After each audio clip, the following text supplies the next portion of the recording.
요한복음 강해. 오늘은 106번째죠. 106번째. 베드로의 배반과 회개라고 하는 제목으로 말씀드리려고 하는데, 지난주 말씀을 조금 복습해 드리면은, 우리 예수님께서 겟세마네에서 이제 기도를 마치시고, 그때에 가룟 유다가 이끌고 온 군사들과, 그리고 대제사장에 의해서 체포되는 그 장면을 우리가 살폈습니다. 그때 우리 예수님께서는 그들이 자기를 찾아오시는 것을 아시고, 너희가 누구를 찾느냐? 그렇게 물어보셨어요. 그랬더니 나사렛 예수를 찾는다. 군사들이 그렇게 대답할 때 바로 나다. 그러니까 나를 잡아가라. 그 말씀을 하시는 순간 그 군사들과 또 거기 같이 온 대제사장들이 그냥 다 땅바닥에 엎드려졌어요. 아마 그들은 겟세마네 동산에 와가지고 예수님을 잡으려고 하면은 샅샅이 뒤지고 뭐 어떻게 해서 겨우 잡아낼 줄 알았는데, 그들이 오자마자 내가 여기 있다, 나를 잡아가라, 그렇게 말씀하시니까 너무 놀랐던 것 같아요.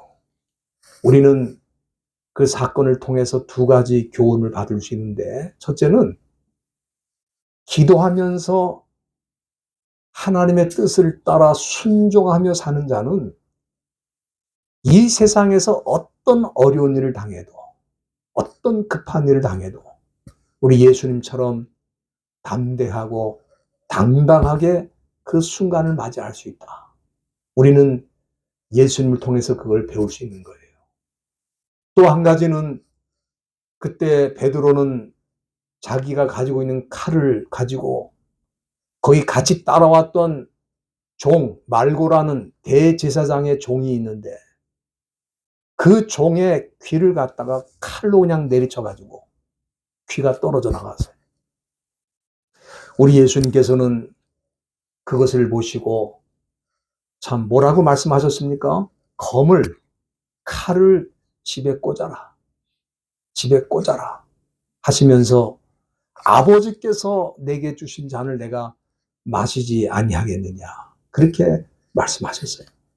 이것은 우리 믿는 성도들이 때로 이 세상에서 억울하게 부당하게 고난을 당하는 일이 있다 할지라도 우리 아버지께서 내게 주신 잔을 내가 마시지 않겠느냐, 그런 자세로 전능하신 하나님 손에다 모든 일을 맡기고 인내하고 고난의 길로 갈 때 하나님의 뜻을 이루게 된다.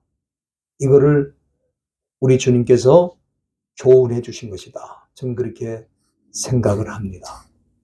오늘 본문 말씀에는 아주 슬픈 장면이 나타나고 있습니다. 그것은 조금 전까지 칼을 뽑아가지고 대제사장의 종의 그 귀를 내리치던 그 용감했던 베드로가 이 용감 모드에서 조금 떠나가지고 비겁 모드로 바뀌어서, 용감한 모드가 비겁한 모드로 바뀌어가지고 예수님을 배반한 그런 내용이 본문에 나타나 있습니다. 예수님이 체포가 돼서 대제사장이 주관하는 유대인 법정에 끌려가게 되었을 때 베드로는 그곳까지 따라가게 되었습니다. 아마 예수님의 그 재판 결과가 어떻게 나올까 궁금했을 것 같아요. 그런데 오늘 본문 17절 말씀에 보면은 그 문을 지키는, 아마 정문인 것 같은데, 그 문을 지키는 여종이 베드로를 보고 너도 이 사람의 제자 중 하나가 아니냐, 다시 말하면 예수님의 제자가 아니냐, 여러분들 그렇게 물었을 때 이게 틀린 말입니까? 맞는 말입니까? 네? 맞는 말이죠. 베드로는 예수님의 제자 중에 한 사람이잖아요. 그러니까 그걸 알고 있는 이 여종이 당신은 예수님의 제자가 아니냐, 그렇게 말을 했으면은 조금 전에 칼을 들고, 예? 제사장의 종의 귀를 내리치던 그 용감이 어디 가고, 용감함이 어디 가고 말이죠. 그래, 네 말이 맞다. 나는 그 제자다. 그렇게 당당하게 해야 되는데, 그 질문을 듣자마자 베드로는 그 중요한 순간에 뭐라 그랬어요? 나는 아니다 그랬어요. 나는 아니다. 예수님을 배반한 거죠. 저는 이걸 단지 예수님을 부인했다 그렇게 생각하지 않습니다. 이거는 예수님을 배반한 거예요. 가룟 유다가 예수님을 배반한 것처럼 그 순간에 베드로는 예수님을 배반한 거예요. 그러니까 자기가 예수님의 제자인데도 나는 아니다. 그렇게 답을 한 거예요. 그런데 이 베드로가 예수님을 한 번만 이렇게 배반한 게 아니고 25절에 보면은 베드로가 제사장 집에 뜰에서 그때 날씨가 많이 추웠던 것 같습니다. 모닥불을 펴가지고 거기 가서 추우니까 불을 쬐고 있는데 그 같이 불을 쬐던 사람 가운데 어떤 사람이 베드로를 알아본 거예요. 그래서 너도 그 제자 중에 한 사람이 아니냐. 그랬으면 맞다. 네 말이 맞다. 내가 제자인데. 나는 예수님의 제자인데 예수님이 억울하게 끌려가는 걸 보고 내가 어떻게 되는지 그 결과를 알기 위해서 내가 여기 왔다. 그렇게 해야 되는데 베드로는 이번에도 뭐라고 대답했습니까? 나는 아니다. 나는 아니다. 두 번째로 배반한 거예요. 그리고 마지막으로는 대제사장의 그 종이 한 사람이 있었는데 26절에 보면은 이 사람 누구냐 하면은 겟세마네에서 베드로가 칼을 뽑아가지고 대제사장 그 종 말고의 귀를 내리쳤잖아요. 그 사람하고 인척 관계가 있는 사람인데 그 사람도 거기 겟세마네까지 따라왔던 거예요. 그런데 그 사람이 베드로를 알아보고 뭐라 그랬습니까? 너도 내가 보니까 너도 그 사람과 함께 있었다. 다시 말하면 예수님과 함께 있던 걸 내가 봤다. 이게 봤다. 첫 번째, 두 번째는 긴가민가 했지만 세 번째는 본 사람이 본 사람. 거기 예수님과 함께 있었고 자기 친척인 그 사람을 갖다가 귀를 자르는 걸 다 본 사람이에요. 그런데도 베드로는 부인을 했습니다. 그리고는 그때 닭이 울었어요. 여러분들 이 요한복음에는 이 베드로의 배반의 스토리가 여기서 끝이 납니다. 이걸로 끝이 났어요. 그런데 만일 베드로가 그 배반한 스토리가 여기서 끝났다면 저는 베드로는 가룟 유다보다 더 나쁜 사람이라고 생각합니다. 왜 그렇습니까? 가룟 유다는 비록 돈을 받고 예수님을 배반을 했지만 베드로처럼 나는 결코 예수님을 배반하지 않을 것입니다. 그렇게 큰 소리 치지는 않았어요. 베드로가 언제 큰 소리 쳤습니까? 난 배반하지 않겠다고. 그리고 자기가 받은 돈 은전 30냥을 대제사장에게 돌려줬어요. 양심의 가책을 느끼고 돌려줬어요. 그러나 베드로는 어땠습니까? 마태복음 26장 33절 말씀에 보시면은 예수님 앞에서 베드로가 호언장담하면서 여기 제자들 다 줄을 버려도 나는 언제든지 버리지 않을 것입니다. 여기 제자들 다 버려도 나는 안 하겠다. 그런데 예수님을 한 번도 아니고 세 번이나 배반한 거예요. 그러니까 베드로의 스토리가 여기서 끝난다면은 베드로는 역사의 죄인으로 가장 나쁜 방식으로 예수님을 배반한 사람으로 인생이 끝날 뻔했어요. 그런데 저와 여러분들이 베드로를 기억할 때 베드로는 나쁜 놈이다. 가룟 유다보다 더 치사하다. 그렇게 말하는 분이 한 사람도 없잖아요. 그렇죠? 기독교인 가운데 베드로가 가룟 유다보다 더 나쁜 사람이라고 말하는 거 들어보셨어요? 초대교회 가장 중요한 위대한 지도자가 됐지 않습니까? 그 이유가 뭡니까? 오늘 본문에 보면은 베드로가 예수님을 3번씩이나 배반할 때 닭이 울었다고 했는데 사도 요한은 이제 거기서 끝났어요. 그러나 여러분들이 마태복음 26장 75절에 보면은 베드로가 이 닭이 우는 소리를 듣고 어떻게 했냐 하면은 이에 베드로가 예수의 말씀에 닭 울기 전에 네가 3번 나를 부인하리라 하심이 생각나서 밖에 나가가지고 심히 통곡했다. 마태는 그걸 기록하고 있어요. 바로 이 지점에서 가룟 유다와 베드로의 미래가 완전히 뒤바뀌는 놀라운 결정적인 순간이 된 것입니다. 여러분들, 베드로가 예수님을 3번째 배반하고 닭이 울었을 때 베드로는 예수님의 말씀이 기억이 났어요. 예수님께서 그에게 분명히 닭이 울기 전에 네가 나를 3번 부인하겠다. 그렇게 말씀하셨는데 지금 그 말씀 그대로 자기 눈앞에서 되고 있잖아요. 얼마나 충격이 됐겠어요. 닭 울기 전에 네가 나를 3번 부인할 거라고 말씀하셨는데 닭이 울 때에 내가 그 말씀 그대로 지금 내 눈앞에서 일이 진행됐구나 하는 걸 알았다 이 말이에요. 그런데 그 다음이 중요합니다. 베드로는 그 말씀을 기억한 것으로 끝나지 않았어요.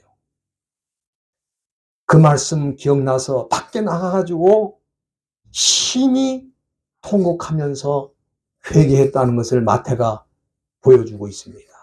여러분 여기 심하게라는 말은 그것은 사실은 우리 말로 심히 그렇게 했지만 아주 비통하다는 뜻입니다. 영어로 말하면 bitterly, bitterly 아주 그냥 아주 그 쓰릴 정도로 그렇게 우는 것을 뜻하는 것입니다. 그렇기 때문에 이런 표현은 뭐냐면은 베드로가 아주 쓰라린 마음으로 안타까운 마음으로 하나님 앞에서 회개한 것을 의미한다 저는 그렇게 생각을 합니다. 그래서 이게 사실인지 아닌지는 저도 잘 모릅니다. 그러나 전해져 내려오는 얘기를 들어보면은 베드로는 그 이후부터는 닭이 울기만 하면 자기도 운다는 거야. 예수님 말씀이 생각이 나가지고. 네? 사실인지는 몰라요. 그런데 닭이 우는 소리만 나면 자기도 울었다는 거예요. 그렇다면은 베드로가 이처럼 예수님을 3번 배반한 것을 왜 성경에 이렇게 자세히 기록을 했을까? 그냥 뭐 베드로가 실수했는데 회개했다. 그러고 간단히 쓰면 되는데 왜 이 베드로가 배반한 얘기를 그렇게 상세하게 복음서마다 다 쓰고 있을까? 저는 그것은 우리에게 큰 교훈을 주기 위한 목적이다. 그렇게 생각이 되는데 우리에게 어떤 교훈을 주느냐? 2가지 정도의 교훈을 주고 있다고 생각합니다.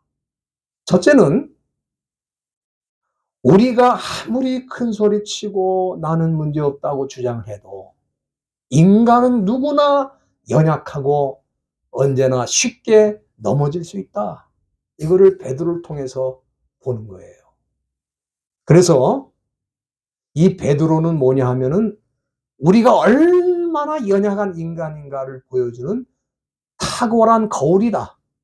우리가 거울 보면은 자기 모습을 보잖아요. 그런 것처럼 베드로를 보면 나도 얼마나 연약한 인간인가.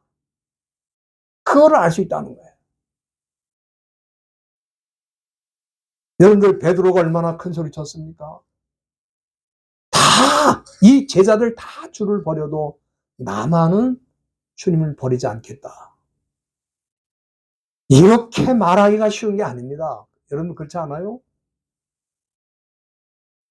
다 버리지만 나는 끝까지 주님을 따릅니다. 이렇게 말하기가 쉽지 않은데 결과적으로는 한순간에 무너져서 3번이나 예수님을 배반한 사람이 되었다 이 말이에요. 그래서 사도 바울이 고린도전서 10장에 그 13절인가요? 10장 13절에 보면은 사도 바울이 우리에게 경고한 내용이 있습니다. 그게 뭐냐면 선줄로 생각하는 자는 넘어질까 조심하라 그랬어요. 나는 됐다. 나는 틀림없다. 나는 배반하지 않는다. 그렇게 큰 소리를 쳐도 넘어진다 이 말이에요. 선줄로 생각한 자는 넘어질까 조심하라. 그래서 사도 바울이 경고를 해줬어요. 그래서 이 베드로가 넘어진 걸 보면서 우리도 네? 나는 절대로 그렇게 하지 않을 거다. 그렇게 큰 소리 쳐도 자신의 의지와 자신의 능력만으로는 넘어질 수밖에 없는 연약한 인간이 바로 나다. 그거를 베드로를 통해서 배운다 이 말이에요. 칼빈 선생, 칼빈 이 장로교의 신학을 뼈대를 만든 이 칼빈 선생은 그런 표현을 썼어요. 아주 재미난 표현인데 우리가 만일 하나님의 손을 의지하지 않는다면 한 줌의 바람이나 떨어지는 잎의 소리에도 넘어질 것이다. 얼마나 재미난 표현이에요. 우리가 하나님을 의지하지 않으면은 한 줌의 바람, 뭐 바람이 강풍이 불 것도 없어요. 한 줌의 바람에 넘어진다는 거야. 베드로가 그렇지 않았습니까? 아니 그 여종이 당신이 예수님의 제자가 아니냐 그러면 너 어떻게 알았냐 내가 제자인 거를 그러면서 내가 바로 그 제자야. 그래야 되는데 한 줌의 바람에 그냥 날아간 거야. 또 떨어지는 낙엽 소리에 넘어간다. 그러니까 떨어지는 낙엽이 아주 고하게 떨어지잖아요. 떨어지는 낙엽이 뭐 굉장한 소리를 냅니까? 조용히 떨어지는데 그 조용히 떨어지는 소리에도 넘어진다 이거야 우리가. 그렇기 때문에 우리는 이 베드로의 넘어지는 걸 보면서 나도 그 자리에 있었다면 넘어질 수 있구나. 언제나 겸손한 모습으로 살아야 될 것을 이 베드로의 실패 사건을 통해 우리는 배울 수 있다 이 말이에요. 두 번째는 이 베드로의 이 배반의 스토리가 이렇게 상세하게 기록이 된 이유 두 번째는 뭐냐 하면은 우리가 이렇게 넘어져도 베드로가 회개한 것처럼 우리도 회개한다면은 영적으로 회복할 수 있는 기회가 있다는 소망을 이 베드로 사건을 통해 우리는 배울 수 있는 거예요. 여러분들 베드로는 예수님을 3번이나 배반하고도 초대교회 중심 지도자가 됐다 이 말이에요. 그 이유가 뭡니까? 그가 예수님을 배반하고 심한 통곡과 눈물로 회개하면서 주님 앞에 돌아왔거든요. 여러분들 저는 이것이 회개의 능력이라고 생각합니다. 회개는 타락한 사람이라도 하나님의 사람으로 만드는 거예요. 회개는 강도라도 구원받을 수 있는 길로 나갈 수 있는 거예요. 이게 회개의 능력입니다. 여러분들 위대한 인물들 우리 교회 역사에 나타나는 위대한 인물들을 스토리를 다 살펴보면은 대부분 흠이 없거나 깨끗한 사람들이 아니에요. 다 죄가 많고 또 타락했고 다 그런 인생을 살았지만 결정적인 순간이 있었어요. 그게 뭐냐면 자기의 죄를 깨닫고 하나님 앞에 눈물로 회개하면서 기도하면서 결과적으로 어떻게 됐습니까? 주님이 쓰시는 사람들이 다 됐다 이거예요. 네? 그런데 저는 이렇게 보면은 지금 우리 한국교회가 옛날에 회개의 눈물이 많았던 교회입니다. 그래서 기도할 때 보면 새벽 기도나 철야 기도나 기도할 때 보면 회개부터 하면서 하나님 앞에 눈물로 기도했는데 지금 한국교회 안에 사라진 게 뭐냐면 회개의 눈물의 기도가 사라졌어요. 언제부턴가 우리는 다 의인이 됐고 다 우리는 완전한 사람이 됐고 우리는 회개가 없어졌어요. 제가 이 미국에 와서 느끼는 것도 그것입니다. 이 미국 교회가 잃어버린 게 회개예요. 회개의 눈물이 없어요. 그러다 보니까 미국 교회도 쇠퇴하고 그 결과 이 미국 사회가 지금 엉망진창으로 가고 있는 겁니다. 베드로와 가룟 유다의 차이가 뭡니까? 둘이 똑같이 예수님을 배반한 거 아닙니까? 그리고요, 우리가 마태복음 26장 71절에 보면은 베드로는 마지막 예수님 부인할 때 여기 요한복음에는 기록이 안 되어 있습니다. 그러나 마태가 뭐라고 기록했냐면은 심지어 저주하고 맹세하면서 예수님을 알지 못한다. 저주하면서 맹세하면서 나는 예수를 모른다. 그렇게 얼마나 악랄하게 치사하게 배반을 했어요. 저주하면서. 가룟 유다는 뭐 돈을 받고 팔아먹은 것은 있어도 그렇게 뭐 저주하고 맹세하고 그렇게 배반하지는 않았어요. 그러나 베드로는 그렇게 예수님을 배반했다 이거예요. 그런데 같은 죄를 짓고도 베드로와 가룟 유다의 미래가 이렇게 달라진 이유는 제가 아까 말씀드렸죠. 다른 거 없습니다. 베드로는 죄를 짓고 그 죄를 깨달은 후에 심한 통곡으로 회개했다는 거예요. 어떤 사람들은 그렇게 말합니다. 가룟 유다도 회개하지 않았을까? 그렇게 주장하는 사람들이 있어요. 왜냐하면 그가 뉘우치고 돈을 돌려줬거든요. 대제사장한테. 그런데 제가 분명히 말씀드립니다. 뉘우치는 거하고 회개하는 거는 완전히 다른 거예요. 우리가 이 뉘우치라는 말은 영어로 regret이라고 할 수 있을 거예요. regret. 이거는 잘못한 거에 대해서 감정적으로 또는 심리적으로 emotional and psychological 이 감정적으로 또 심리적으로 어떤 변화를 느끼는 거예요. 내가 그때 실수했네. 그렇게 느끼는 겁니다. 그러나 회개는 뭐냐면 이런 감정적이고 심리적인 변화나 어떤 느낌을 넘어서 정확하게 말하면 의지와 행동이 달라지는 걸 뜻하는 거예요. 가룟 유다가 그랬다고 하면은 그렇게 회개했다고 하면은 아마 베드로처럼 말씀을 붙들고 통곡하면서 회개하고 가룟 유다도 주님의 쓰임을 받을 수 있었겠죠.